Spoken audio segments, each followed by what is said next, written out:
Berjumpa lagi dengan TJ44 di Cerita Bersambung. Seperti biasa, sebelum lanjut video ini, jangan lupa tekan tombol subscribe dan like channel ini. Jika sudah, terima kasih.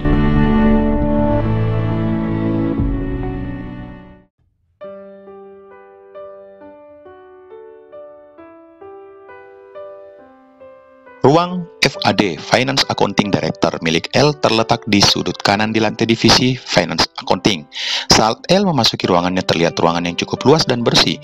Sebelah kanan saat memasuki ruangan tersebut ada sebuah office table dilengkapi dengan Mac Pro miliknya yang sengaja disimpan di dalam ruangannya. Tak jauh dari kursi direktur, 3 buah sofa berwarna kuning gading dilengkapi meja kaca menambah kesan mewah dalam ruangan itu. LED 54 inch yang tergantung di atas dinding bercat warna kuning muda baru saja di-on-kan oleh L. Beberapa file resisten yang terletak di belakang mejanya membuktikan bahwa L sangat laten dalam mengatur dokumen-dokumen sejak berdirinya perusahaan ini. L lalu menarik kursinya, duduk di kursi empuk miliknya. 2 kali melakukan peregangan otot, maka L segera meng-on-kan Mac Pro miliknya dan memulai bergelut dengan data-data hitungan perusahaan. Setengah jam kemudian, L mencoba menghubungi Al untuk menginformasikan beberapa data yang baru saja dia email ke sahabatnya. "Halo Al, lu udah terima email gua nggak?" "Ini baru masuk," jawab Al di telepon. "Bentar aku cek dulu." "Oke, gua hanya ingin infokan beberapa hal. Pertama, gua udah buatin P&L untuk produk yang akan kita produksi sendiri, dan GM-nya yang gua dapat di angka 57% jika kita split akunnya. Akan tetapi kalau kita satukan dan melakukan subsidi silang, angkanya 59%. Kedua, gua akan lock di angka 10% untuk biaya action and plan setahun ke depan." "Bentar aku potong. Kamu udah hitung biaya sewa pabrik atau beli pabrik nggak? Karena sempat kepikiran kayaknya mending kita beli aja." "Iya bos, gue sempat hitung-hitungan kasar semalam dan lu tahu hasilnya? Cuma selisih 3% saja jika kita lebih memilih menyewa. Dan itu hitungan selama 5 tahun ke depan. Perbedaannya after 5 tahun pabrik itu milik kita jika kita memilih untuk membeli sebuah pabrik. Minus poinnya, kalau kita memilih menyewa dengan biaya yang telah kita alokasikan sebelumnya, maka luas pabriknya akan lebih besar daripada pabrik yang akan kita beli. Plus poinnya, selisihnya hanya kurang lebih 25% saja luasnya. So, kalau menurut gua, kita hanya akan produksi 8 produk dan diantaranya 5 produk akan diproduksi bersamaan dalam satu mesin mixing sebelum masuk ke tahap mixing bahan aktif dari produk masing-masing, efisiensi budget untuk pembelian mesin tentunya. Dan juga jika dihubungkan dengan sales plan minggu lalu selama 2 tahun ke depan, menurut gua udah cukup kita menggunakan 2 mesin mixing aja." "Oke, good. Last question. What the key issue?" "Perizinan doang, lebih rumit dibandingkan jika kita menyewa," jawab L. "Oke, nanti aku akan diskusikan dengan pihak legal."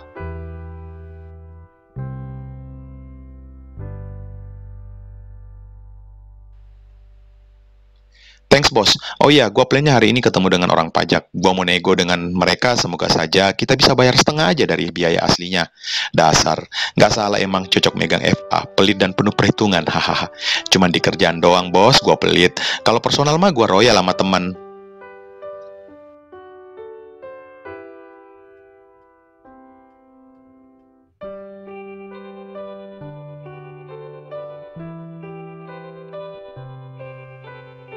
Di tempat lain, kota Manado dengan kultur area yang berbukit dilengkapi dengan pepohonan nyiur melambai membuat kota Tinutuan menjadi kota pariwisata yang patut diperhitungkan. Setelah disibukkan seharian dengan market visit, maka sore ini Nostra memilih untuk bertemu dengan 2 orang tim agensi di Excelso Cafe. Saat sedang santai sambil menikmati minuman hangat, Nostra yang sejak tadi matanya tak lepas dari sosok para gadis-gadis yang berlalu lalang yang hampir semua hanya menggunakan celana pendek bertanya, "Emang di Manado celana panjang nggak laku ya?" "Ya gitulah pak, cewek Manado terkenal kayak gitu."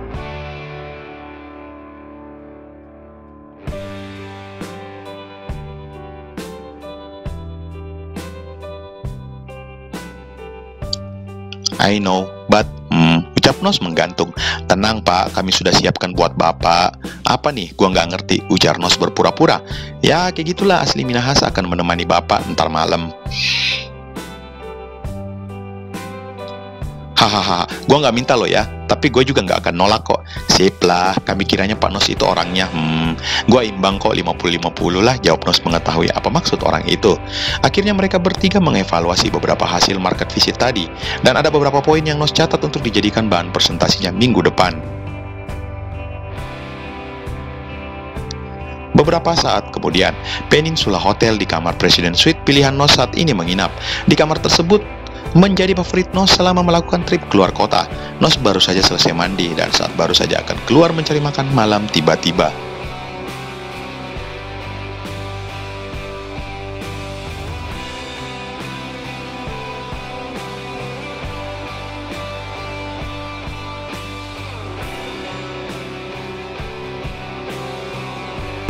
krek. Malam Mas, Nindi dan Aurel, dua gadis cantik berwajah oriental dengan berpakaian, sedang berdiri di depan pintu kamar saat Nos membuka pintu kamarnya. Malam, ada apa nih? Boleh kami masuk? Tanya salah satu gadis itu. Sok atuh, jawab Nos mempersilahkan mereka masuk. Nindi, Aurel, Nostra, panggil aja Nos.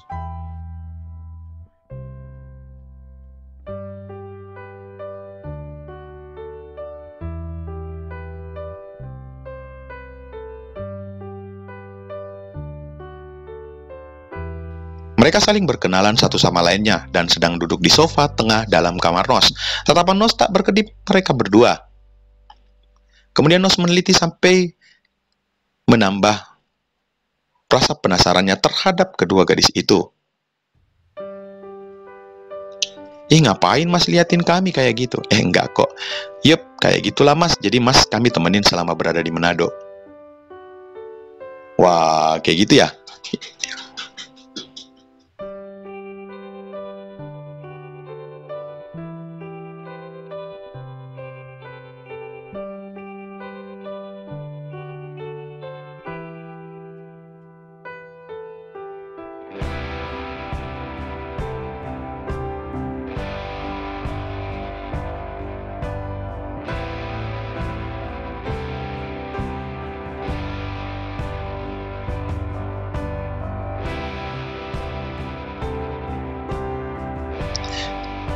Oke, serius Mas, ucap Nindi.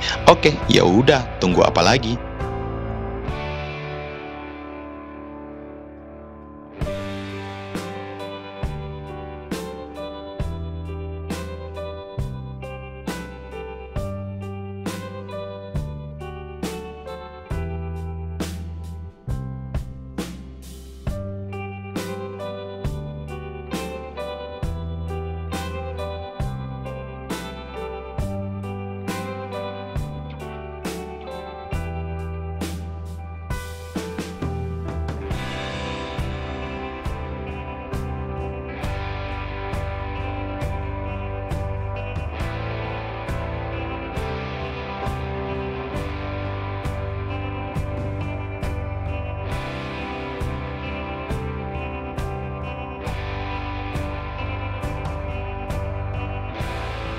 Kembali ke Al. Pizza Hut Ramayana malam ini ramai oleh para pengunjung yang sedang menikmati hidangan masing-masing. Begitu juga dengan Al dan Reva yang saat ini sedang menunggu pesanan mereka sambil ngobrol hangat. Ngomong-ngomong, ini udah 2 malam gua nginap di tempat lu, tapi gua nggak tahu identitas lu itu, tanya Reva. Maksudnya? Iya, maksudnya itu lu siapa? Kerjaan lu di mana?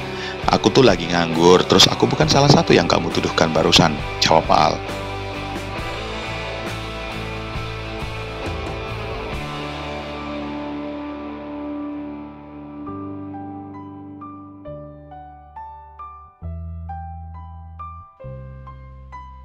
Tiba-tiba sepasang kekasih baru saja lewat di sebelah mereka, dan Reva langsung terkejut melihat siapa sepasang kekasih tersebut.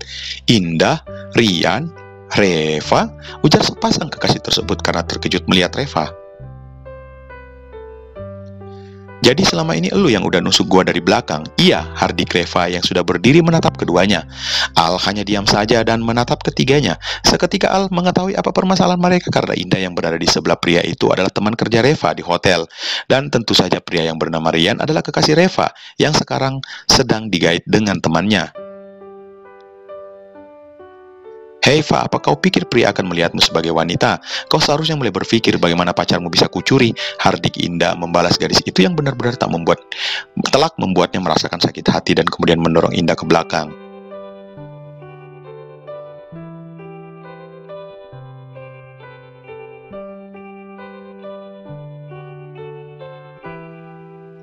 Fa, kamu jangan kasar dengan Indah. Kalau kamu kasar lagi, maka aku agak segan-segan menamparmu, ujar Rian menahan tubuh Indah agar tidak terjatuh. Tampar, coba, tampar, teriak Reva. Rian yang sudah dipenuhi rasa emosi menggerakkan tangan dan ingin melakukannya. Namun, rupanya Al menahan lengan Rian dan mencengkram pergelangan tangan sehingga membuat Rian meringis kesakitan. Al, lepasin dia, ngapain lo ikut campur urusan gua? Hah? Bukannya terima kasih, Reva malah menghardik Al yang baru saja membantunya.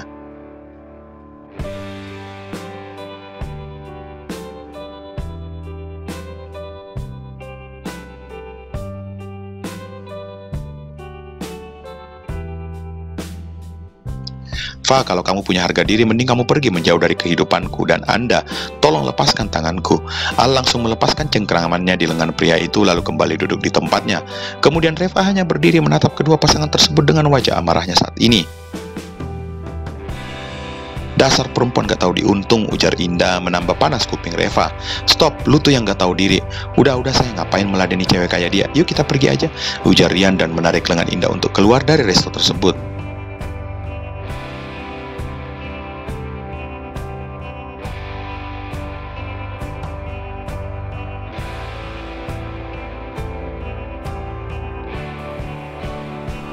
Sepeninggalan Ria dan Indah, Al lalu mengajak Reva untuk duduk. Duduk yuk. Lu siapa gua yang seenaknya mengurusi urusan pribadi gua, heh? Al terkejut atas ucapan Reva barusan yang baru saja menghardiknya, dan dia pun hanya menghela nafas atas perlakuan gadis itu terhadapnya. Aku itu nggak ada maksud apapun tadi, kok kamu jadi melampiaskan amarah kamu terhadapku sih? Sorry, satu kata yang diucapkan Reva saat menghempas badannya untuk kembali duduk di kursinya semula.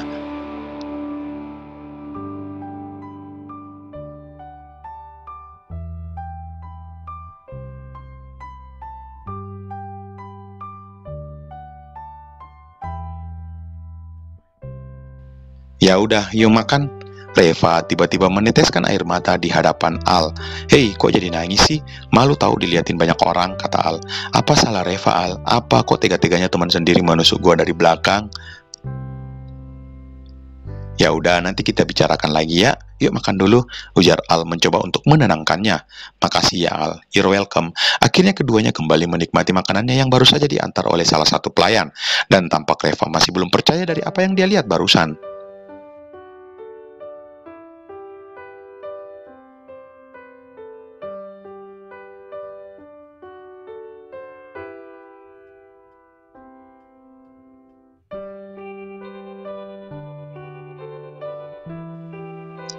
Al, kayaknya gue harus mempertahankan cinta gue ke Rian.